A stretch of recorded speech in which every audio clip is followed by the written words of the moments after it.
படையப்பால தலைவர் வச்சிருப்பாரு வேலு, தலைவனுக்கு காமெடியன்ல பிடிச்சவரு வடிவேலு. அது ஏன் இப்ப நான் சொல்றேன் கேளுன்னு பேச வராரு. இது எப்படி இருக்குல்ல பாலா சாரு. தலைவரோட எல்லா பாட்டையும் இருக்கும் கருத்து கஷ்டமான நேரத்துல கேட்க வெற்றி கொடி கட்டு தான் ஒர்த்தை ஆன் எனிதிங் ஃபார் தலைவர். கண்ணா வாழ்க்கையில வரும் பல கஷ்டமான சிச்சுவேஷன்ஸ் இருந்தாலும் சூப்பர் ஸ்டாரை பார்த்தா ஆயிரம் மோட்டிவேஷன்ஸ். இதுதான் இன்னைக்கு நான் சொல்ல போற இன்ஃபர்மேஷன்ஸ்னு பேசுறாரு Praveen Kumar, founder of future savings ஆன் தலைவர் வழி. தலைவர் பாட்டை போடுவோம், கோட்டை கழட்டி போட்டு ஆடுவோம், குட்டி சூப்பர் ஸ்டார்ஸ்னு நாங்க எல்லாம் ஒன்னா கூடுவோம். உயிரே போனாலும் போகட்டும் சூப்பர் ஸ்டார் ஒருவனுக்கு, நான் ரசிகர் மன்றம் ஆரம்பிச்சேன் என் தலைவனுக்கு, நான் தாங்க ராஜ ரசிகன் என் தலைவருக்கு.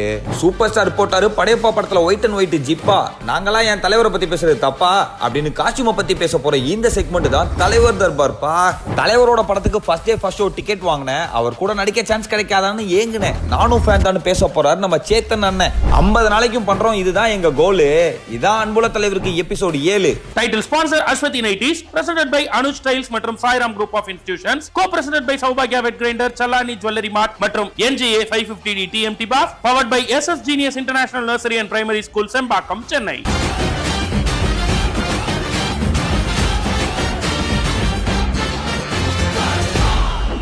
தலைவரை காதலிக்காதவங்க யாருமே இல்ல. ஆனா தலைவர் காதலிச்சு அவருடைய காதல் மனைவிக்கும் அவருக்கும் இடையேயான சுவாரஸ்யமான சில தகவல்களை இப்ப பகிர்ந்துக்கிறதுக்கு காத்துட்டு இருக்காரு நம்ம பாலா அண்ணன். இந்த செக்மெண்ட் இது எப்படி இருக்கு?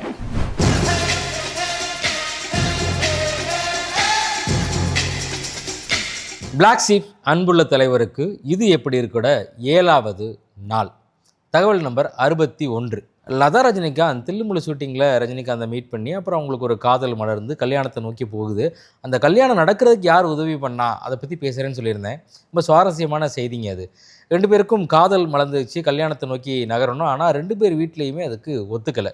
மிக முக்கியமாக லதா ரஜினிகாந்த் வீட்டில் மிகப்பெரிய எதிர்ப்பு இருந்துச்சு. ஆனால் எதிர்ப்புக்கு முன்னாடி நடந்த சம்பவம் சுவாரஸ்யமான சம்பவம். அது லதாவே சொல்கிறாங்க, ஆனால் எங்கள் அப்பாவுக்கு ரஜினியை ரொம்ப பிடிக்கும் நடிகரா அப்படின்னு சொல்லிட்டு 3 முடிச்சு படம் பார்க்க நாங்கள் எல்லாம் ஒன்றா போயிருக்கோம். படம் முடித்து வெளியே வந்து ஒரு 10 நிமிஷம் ஆகுது, இந்த பையன் பாரு பின்னாடி பெருசாக வருவான் அப்படின்னு புகழ்ந்த அந்த ரஜினியை நான் லவ் பண்ணுறேன்னு சொன்னப்போ வீட்டில் ஒத்துக்கலை. இது நடந்துக்கிட்டே இருக்குது. அப்போ ஒரு விழாவில் எம்ஜிஆர் அவர்கள் ரஜினியை மீட் பண்ணுறப்ப அம்மா ஒரு காதல்லாம் சொன்னீங்களே, கல்யாணத்தை நோக்கி நகர்ந்துருச்சா, எப்போ கல்யாணம் பண்ணிக்க போகிறேன்னு ரஜினிகிட்ட கேட்குறாரு. இல்லை சார் அதெல்லாம் ஓகே, பட் இன்னும் அவங்க வீட்டில் இன்னும் முழுசாக ஒத்துக்கலை அப்படின்னு சொன்னோன்னே நேராக எம்ஜிஆர் வீட்டுக்கு போனோடனே ஃபோன் அடிச்சிட்டாராம் லதா அவருடைய அப்பாவுக்கு. இந்த பையன் ரொம்ப நல்ல பையன், கொஞ்சம் முன்கோபக்காரன், அவ்வளோதான், கட்டி வை, நல்லா பார்த்துப்பான் அப்படின்னு சொல்லி. அதே போல் கேபி அவர்கள்கிட்ட போய் ரஜினி லதாவை இன்ட்ரடியூஸ் பண்ணப்போ லதாவை தனியாக கூட்டிகிட்டு போய் கேபி சார் சொன்னாராம், ரொம்ப நல்ல பையன், கொஞ்சம் கோபக்காரன், ஆனால் உன்னை ரொம்ப நல்லா வச்சு பார்த்துப்பான், தயவு செய்து உங்கள் அப்பாவை கன்வின்ஸ் பண்ணி கல்யாணம் பண்ணிக்கோ அப்படின்னு சொல்லி. அப்படி எம்ஜிஆர் லதாவுடைய அப்பாவை கன்வின்ஸ் பண்ணி கேபி அவர்கள் ரெக்கமெண்ட் பண்ணி இந்த கல்யாணம் நடந்து முடிஞ்சு. அப்படிப்பட்ட லதா ரஜினிகாந்த் தன்னுடைய வாழ்க்கையில் எவ்வளோ பெரிய மாற்றத்தை கொண்டு வந்தாங்கன்னு ரஜினி சார் சொல்லக்கூடிய வாக்குமூலம் என்ன? தகவல் நம்பர் 62.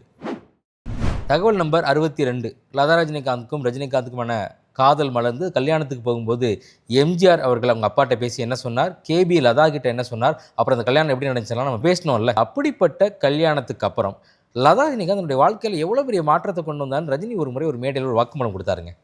ரஜினி சொல்கிற அந்த காலகட்டத்தில் நான் கெரியரில் பீக்கில் இருந்தேன், நிறைய பணம், நிறைய புகழ், அதனால் நிறைய கெட்ட பழக்கங்கள் எனக்கு இருந்துச்சு. எந்த அளவுக்குன்னு சொல்கிறாரு, எதெல்லாம் வாழ்க்கைக்கு சரியில்லைன்னு சொல்லுவாங்களோ அந்த மிக முக்கியமான 3 என் வாழ்க்கையில் இருந்துச்சுன்னு சொல்கிறாரு. அந்த 3 பற்றி நம்ம சொல்லணும்னு அவசியம் இல்லை. மது, மாது, முக்கியமாக புலால், இந்த 3 பற்றியும் பேசுகிறாரு. டெய்லி சாப்பிடுவேங்க, எனக்கு மட்டன் இல்லைன்னா சாப்பிடவே முடியாது. இன்னும் அதெல்லாம் விட முக்கியமாக சொல்கிறாரு, யாராவது எதிர்த்து உட்காந்து வெஜ்ஜு சாப்பிட்டா எனக்கு பார்த்தா பாவமாக இருக்கும், அவங்கள பார்த்து இதெல்லாம் எப்படி அவங்க சாப்பிட்றாங்க அப்படின்னு சொல்லி. காலையில் 8 மணிக்கே நான் வந்து இட்லி பாயா சாப்பிடாமல் இருந்த நாட்களே கிடையாது. அப்படி இருந்த என்ன கொஞ்சம் கொஞ்சமாக மாற்றினது லதா ரஜினிகாந்த் தான் அப்படின்னு சொல்லி. காலையிலேயே பாயா ஆகும், வெஜிடேரியன்ஸ் எல்லாம் பார்த்தா பாவமாக இருக்கும், அன்பாலேயே வந்து மாற்றணும். அதெல்லாம் விட D40 மேடையில் செல்வமணி அவர்கள் வந்து லைஃப்பில் ஜெயிக்கணும் அப்படின்னா பொண்டாட்டி பேச்சை கேட்கணுங்க அப்படின்னு சொல்லுவார். இது சொன்ன உடனே கீழே பார்த்தா அரங்கத்தில் இருந்து எந்திரிச்சு நின்று ரஜினி கை தட்டுவார். பக்கத்தில் லதா அவர்கள் அமர்ந்திருப்பாங்க. எந்திரிச்சு நின்று கை தட்டுவார். நீ வாழ்க்கையில் வெற்றி பெறணும், பொண்டாட்டிக்கிட்ட தோற்று போயிடு, தோற்று போடலாம் பரவாயில்ல, அவள் ஜெயிச்ச மாதிரி ஒரு உணர்வு அவளுக்கு கொடுத்துருன்னு சொன்னார். அந்த அளவுக்கு மனைவியுடைய சொல்லுக்கு மிகப்பெரிய முக்கியத்துவம் கொடுத்தார்.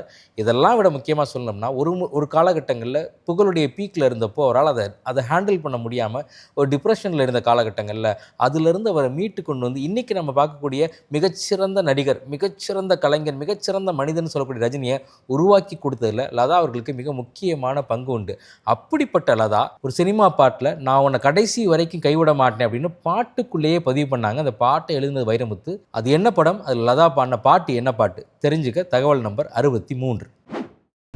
தகவல் நம்பர் 63. லதா ரஜினிகாந்துடைய வாழ்க்கையில் எவ்வளோ பெரிய மாற்றத்தை கொண்டு வந்தாங்க அப்படின்னு பேசணும்ல, அப்படிப்பட்ட லதா ரஜினிகாந்த் நான் உன்னை கடைசி வரை கைவிட மாட்டேன் அப்படின்னு ஒரு பாட்டில் பதிவு பண்ணாங்க. அது என்ன படம் என்ன பாட்டு அப்படின்னு சொல்லியிருந்தேன். லதா ரஜினிகாந்த் நல்லா பாடக்கூடியவங்க. முதல்ல பாடி தமிழ் சினிமாவில் அறிமுகமான படம் எது அப்படின்னு பார்த்தீங்கன்னா அது ரஜினி படம் இல்லைங்க, கமல் படம்.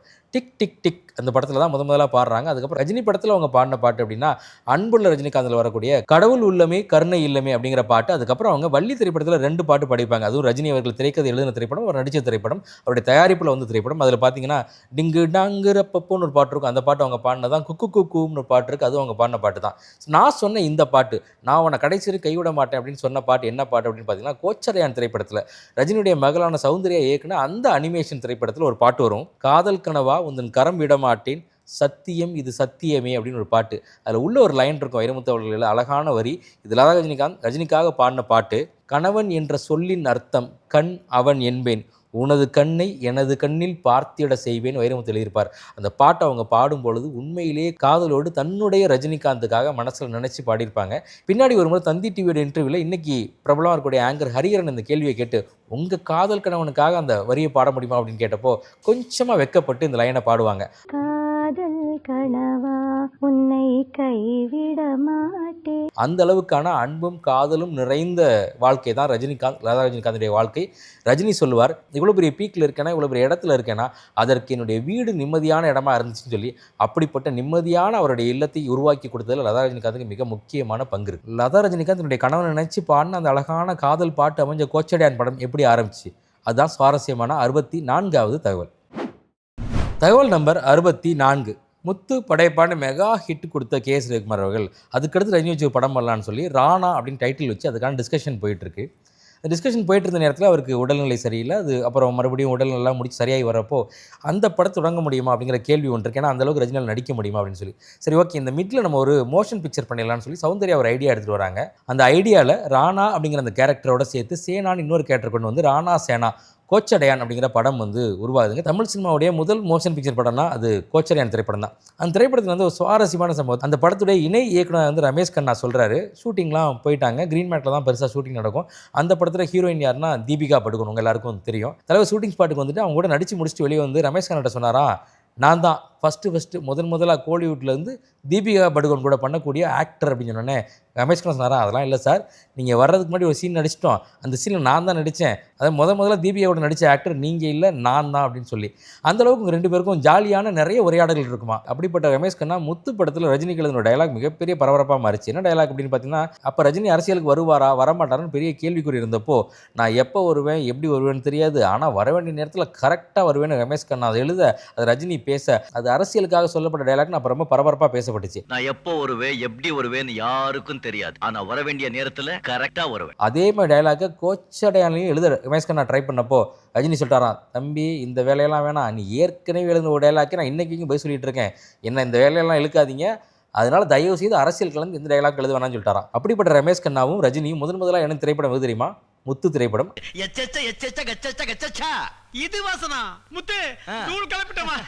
அந்த முத்து திரைப்படம் தமிழ் சினிமாவில் என்னென்னலாம் பண்ணிச்சு, மிக முக்கியமாக சின்ன திரையோட டிஆர்பியில் அது பண்ண ஹிஸ்ட்ரி எல்லாம் பேசுவோம். தகவல் நம்பர் 65. தகவல் நம்பர் 65. நான் எப்போ வருவேன் எப்படி வருவேன்னு தெரியாது, ஆனால் வர வேண்டிய நேரத்தில் கரெக்டாக வருவேன்னு ரமேஷ் கண்ணா டைலாக் எழுதினால அப்படிப்பட்ட ரமேஷ் கண்ணாவும் ரஜினி முதலாக இணைந்த திரைப்படம் முத்துன்னு சொல்லியிருந்தேன். இந்த படத்தை ப்ரொடியூஸ் பண்ணது கேபி அவர்கள், இயக்குனது K.S. ரவிக்குமார் அவர்கள். இந்த படத்தில் சுவாரஸ்யமான சில செய்திகள் இருக்குங்க. இந்த படத்தில் நடிக்கிறதுக்காக ஒரு மிகப்பெரிய சின்ன திரை ஆங்கரை ரஜினி கேட்டார். ஆனால் ஆங்கர் நோன்னு சொல்லிட்டாங்க. இந்த ஆங்கர் யார் அப்படின்னு கேட்டால் 90s கிட்ஸால் மறக்க முடியாத ஆங்கர் பெப்சி உமா அவர்களை முதலாக முத்து படத்தில் நடிக்க கேட்குறாங்க. இல்லைங்க சாரிங்க, நான் அந்த படத்தில் நடிக்கலன்னு சொல்லி பெப்சி உமா மறுத்துட்டாங்களாம். ஓகே, இந்த செய்திக்கு நடுவில் இந்த சின்னத்திரை நடிகரை பற்றி பேசியிருக்கிறதுல இதே சின்னத்திரையில் முத்து படம் என்ன பண்ணுச்சு அப்படிங்கிறத நான் உங்ககிட்ட சொல்ல வந்த செய்தி. 2020 ஜூலை 19 ஒரு சண்டே சன் டிவியில் இந்த படத்தை ஈவினிங் டெலிகாஸ்ட் பண்ணுறாங்க. அதே வாரம், அதாவது வாரம் டிஆர்பி வரும், டிவியோட டிஆர்பி வரும். அதே வாரம் ஒளிபரப்பட்ட வேறு 2 திரைப்படங்கள் எது அப்படின்னு பார்த்தீங்கன்னா, ஒன்று சூர்யா நடித்த சிங்கம், இன்னொன்று அஜித் நடித்த வீரம் திரைப்படம். அந்த வாரம் முடிஞ்சோடனே அடுத்த வாரம் டிஆர்பி ரேட்டிங் வரும். இந்த வாரம் என்னென்ன படம் எப்படி போச்சு, என்ன ஷோ எப்படி போச்சுன்னு சொல்லி டிஆர்பி ரேட்டிங்கில் சூர்யா நடித்த சிங்கம் திரைப்படம் 9347 புள்ளிகள் வாங்குதுங்க. வீரம், அதாவது அஜித் நடித்த வீரம் திரைப்படம் 6666 புள்ளிகள் வாங்குது. 30 வருஷத்துக்கு முன்னாடி ரஜினி நடித்த இந்த முத்து திரைப்படம் 10,180 புள்ளிகள் வாங்குதுங்க. பார்த்தீங்கன்னா அதுதான் ரஜினியோடைய கிரேஸ் அப்படின்னு சொல்லணும்.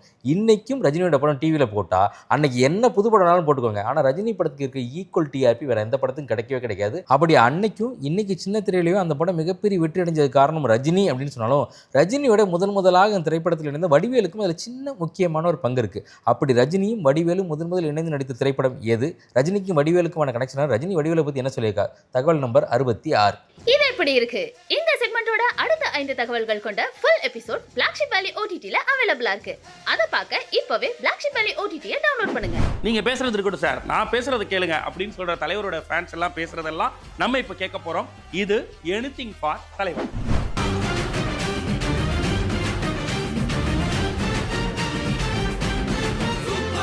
சின்ன வயசில் வந்துட்டு நான் அரௌண்ட் ஒரு யூகேஜி ஃபஸ்ட் ஸ்டாண்டர்ட் படிச்சுட்டு இருக்கும்போது பாஷா படம் அப்போ தான் ஃபஸ்ட் டைம் பார்த்தேன். எங்கள் வீட்டில் போட்டு காமிச்சாங்க.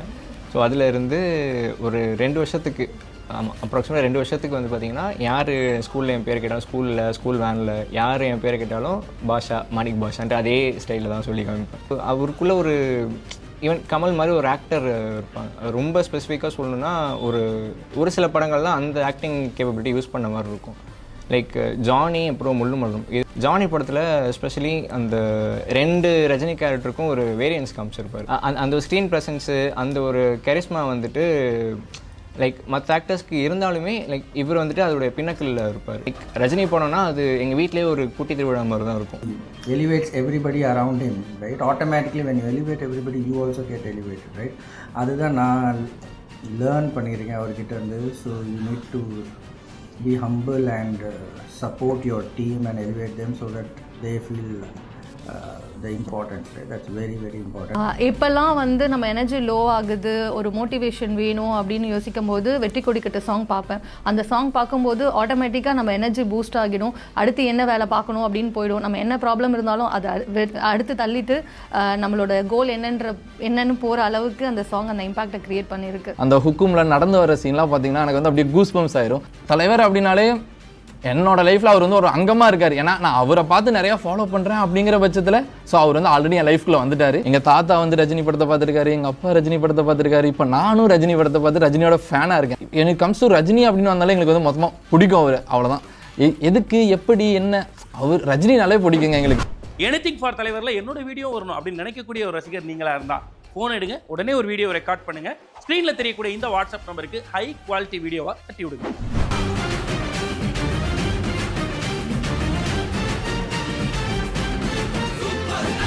தலைவரை பார்த்து ஆன்மீக வழி எடுத்து பேட்டை துள்ளி ஐயப்பன் கோயிலுக்கு போன ஒருத்தர் பேட்டை படத்துக்காக திரும்பி வந்துட்டு போனாராம்.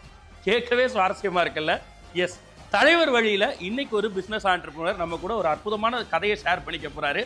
அவர் வேற யாரும் இல்ல, ஃபியூச்சர் சேவிங்ஸ்னுடைய ஃபவுண்டர் பிரவீன்குமார் அவர்கள். வாங்க பார்த்துட்டு வருவோம் தலைவர் வழி.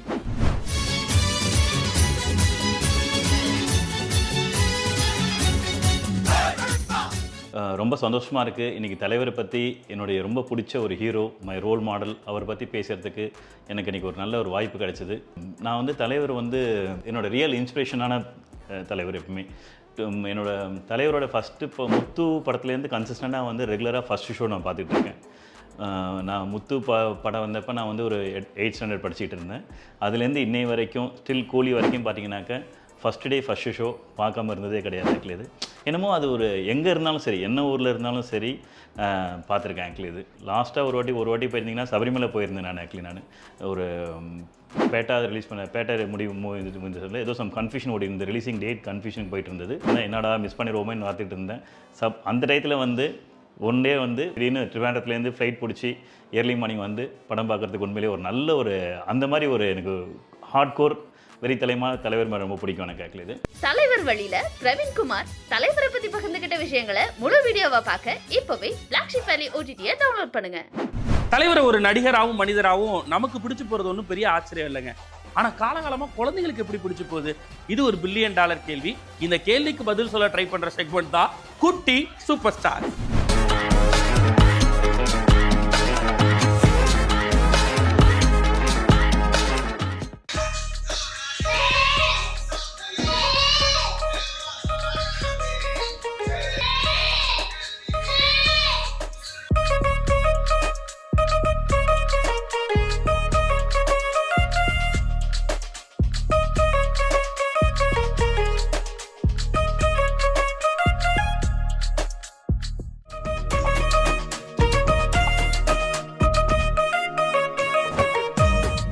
குட்டி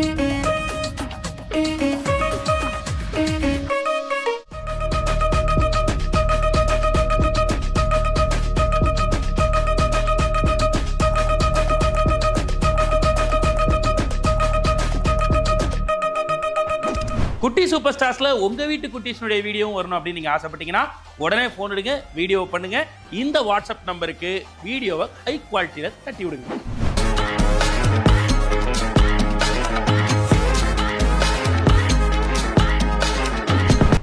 தலைவர் தாங்க உயிர், தலைவருக்கு தாங்க உயிர். இப்படி சொல்லக்கூடிய ஒரு ரசிகன் தான் ராஜ ரசிகராக இருக்க முடியும். எஸ், தன்னுடைய வாழ்நாள் ஃபுல்லாக இதை சொல்றது மட்டும் இல்லாமல் வாழ்க்கையிலையும் செயல்முறைப்படுத்தி காட்டிட்டு இருக்கக்கூடிய நிறைய பேர் இருக்காங்க. அதுல சிலரை உங்களுக்கு அடையாளப்படுத்தக்கூடிய செக்மெண்ட் தான் இப்போ வரப்போகுது ராஜ ரசிகர். ஸ்ரீரங்கத்தில் வந்து ரஜினி மன்றம் வந்து 1983 சூப்பர்மேன் மன்றம்னு ஆரம்பித்தோம். அந்த மன்றம் 20-30 பதிவு நம்பரு. நாங்கள் வந்து ரஜினிகாந்தை வந்து ஒரு எங்கள் வீட்டு ஆளாக தான் நாங்கள் ரஜினிகாந்த் அவர் பார்த்தோம், தவிர அவர் மேலே உயிரே ரொம்ப வச்சுருந்தோம். ரஜினிகாந்த் சார் இருக்கும்போது அவர் படிக்க வந்தப்போலாம் எங்களுடைய வயது நினப்பு வரும். எப்போ வந்து கேட்டிங்கன்னா, இப்போ உதாரணமாக சொல்லும்போது தங்கமன் வரப்போ 8 வயசு, நல்லவனுக்கு வரப்போ 8 வயசு, படிக்காதப்போ 10 வயசு, இந்த மாதிரி ஒரு படமும் பார்க்கும்போது என்னுடைய வயது நினப்பு வரும். அதனால் அவருக்கு எந்த படம் வந்தாலும் எனக்கு அவருக்கு என்னுடைய வயது அதுதான் எனக்கு நினப்பு வரும். அந்தளவுக்கு ரஜினிகாந்த் மேலே உயிராக இருந்தோம். உதாரணமாக 90 தளபதி வந்தப்போ அவர் எப்படி வந்தார் மேக்கப் பண்ணிட்டு, அந்த மாதிரி நாங்களும் முடியெல்லாம் போட்டு தலையில் போட்டு இந்த மாதிரிலாம் தேட்டருக்கு போனோம். அப்போ திருச்சி 5 தேட்டரில் வந்து படம் வந்துருந்துச்சு. கலையரங்கம் உட்பட, கலையரங்கம், ரம்பா தேட்டர் உட்பட 5 தேட்டரில் வந்துச்சு. அது மிகப்பெரிய அந்த காலத்தில் வந்து 5 தேட்டரில் வந்த முதல் படம் அந்த படம் தான். அந்த படத்துக்கு அப்புறம் அவர் என்னென்ன வந்து செய்கிறாரு நாங்கள் அதெல்லாம் செஞ்சோம். நிஜமான போய் வேட்டி கட்டிட்டு போகிறது, இந்த மாதிரி எல்லாமே செஞ்சோம். இந்த ரஜினி மன்றம் ஆரம்பித்து இப்போ பார்த்திங்கன்னா மக்களுக்கு நாங்கள் என்ன நல பணிகள் தான் நிறையா செஞ்சோம். ஏழைகளுக்கு அன்னதானம், வேஷ்டி சட்டை, சேலை, அது மாதிரி கண்ணு தெரியாதவங்க போய் ஸ்கூலில் விடிவெளி ஸ்கூல்னு இங்கே இருக்குது, அங்கே போய் அன்னதானம் பண்ணுறது எல்லாமே அவருக்கு செஞ்சோம். உழைப்பாளி வந்துச்சு. அப்போ அவர் முடி பார்த்து கலர் கலராக இருக்கும். நாங்கள் என்ன பண்ணுவோம், கலர் கலர் டை அடிச்சுக்கிட்டு தலையில் டை அடிச்சு அவர் என்னென்ன செய்கிறாரோ எல்லா வேலையும் செய்வோம்.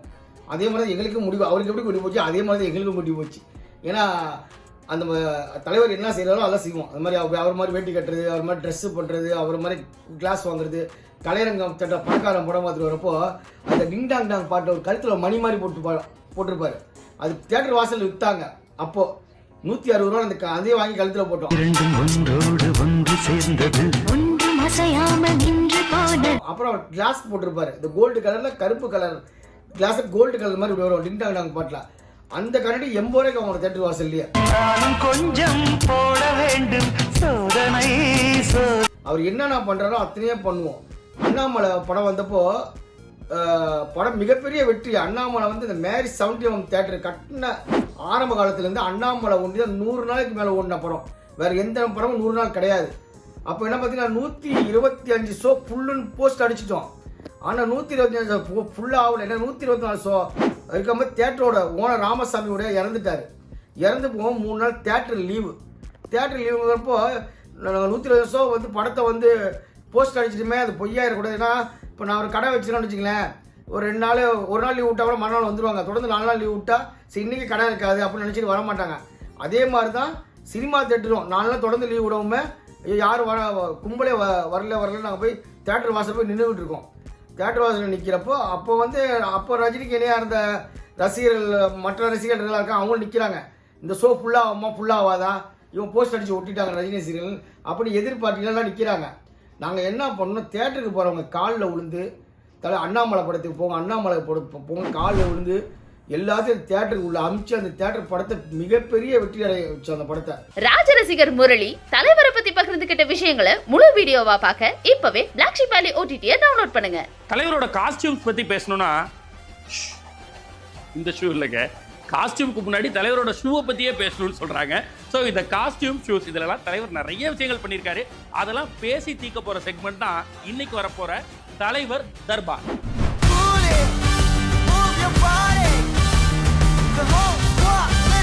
தளபதி படத்தில் வந்து தலைவர் சொல்லுவார், லூஸான பேண்ட் கொடுத்துட்டாங்க, லூஸான ஷர்ட் கொடுத்துட்டாங்க, அப்போ டைட் பண்ணிட்டு வந்தேன்னு சொல்லி ஒரு சீக்வன்ஸ் சொல்லியிருந்தாரு ஆடியோல இந்த இதில். ஆனால் அவருக்கு லூஸான பேண்ட் போட்டாலும் அது நல்லா ஸ்டைலாக தான் இருந்துச்சு. ஒரு இடத்துல தான் ஃபிட் பண்ணி போட்டிருப்பாரு. ஆனா அவருக்கு எப்படி போட்டாலுமே அவருக்கு போட்டா ஸ்டைலா தான் இருக்கு. ஆமா சார். இப்போ இந்த ஒரு மூவியோட audio launch, Ponniyin Selvan audio லான்ச்ல வந்து அவர் சொல்லியிருப்பாரு, நான் வந்து எப்பவும் போல ட்ரெஸ்ஸை ஃபிட்டாக போட்டு ஷூலாம் போட்டு வந்து நின்று நம்ம சோபனா மேம் இருந்துட்டு என்ன சொல்லிப்பாங்க, உங்கள் படத்தை கூட எடுக்க போகிறாங்களா சார், காமெடியாக பேசிப்பாங்க. அப்புறம் வந்து பார்த்தா ஃபுல்லாகவே நார்மல் ஷர்ட்டு, லூசான பேண்ட்டு, ஒரு ஸ்லிப்பர் அப்படின்றப்ப அது வந்து எனக்கு செட் ஆகுமான்னு அவர் யோசிச்சிருப்பாரு. ஆனால் அது வந்து ஒரு ஐகான் ட்ரெஸ்ஸாக மாறினுச்சு அந்த படத்துக்கு அப்புறம்.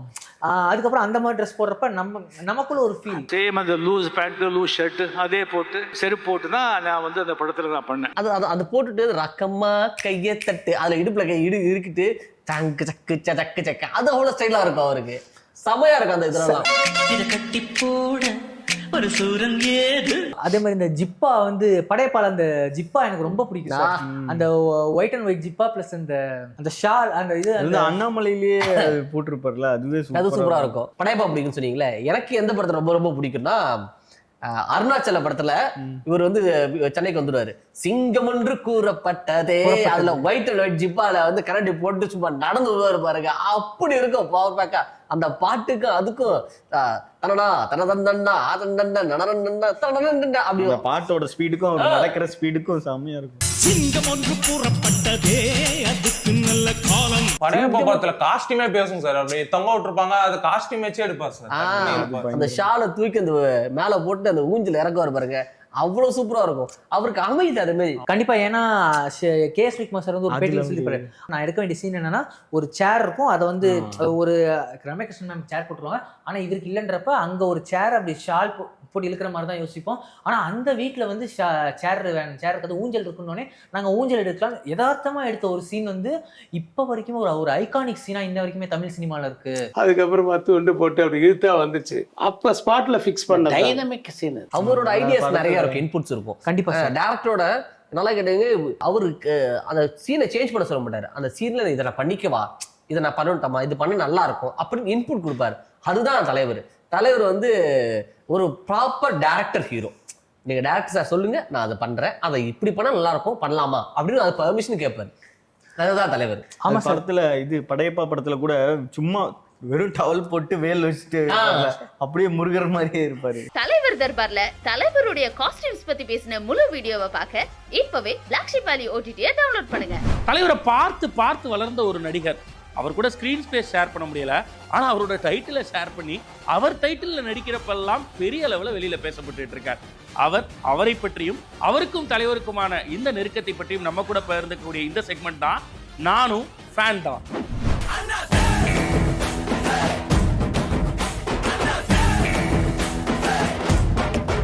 ரஜினி சார்ங்கிறது பார்த்தீங்கன்னா நீங்கள் வந்து சின்ன வயசுலேருந்து நாங்கள் ஸ்கூலில் இருக்கும் போதேலேருந்தே பார்த்துக்கிட்டு இருப்போம். அவர் வந்து அப்போவே சூப்பர் ஸ்டார். இப்போ எப்படின்னா எனக்கு அடுத்தது வந்து என் ஒய்ஃப் ஜென்ரேஷனும் அவருக்கு ஃபேன்ஸு. அதுக்கப்புறம் பார்த்தா இன்னைக்கு என் பொண்ணும் வந்து அவருக்கு ஃபேனு, அந்த மாதிரி. ஸோ அது ஜென்ரேஷனாக அவரோட லெகசி போயிட்டே இருக்கு.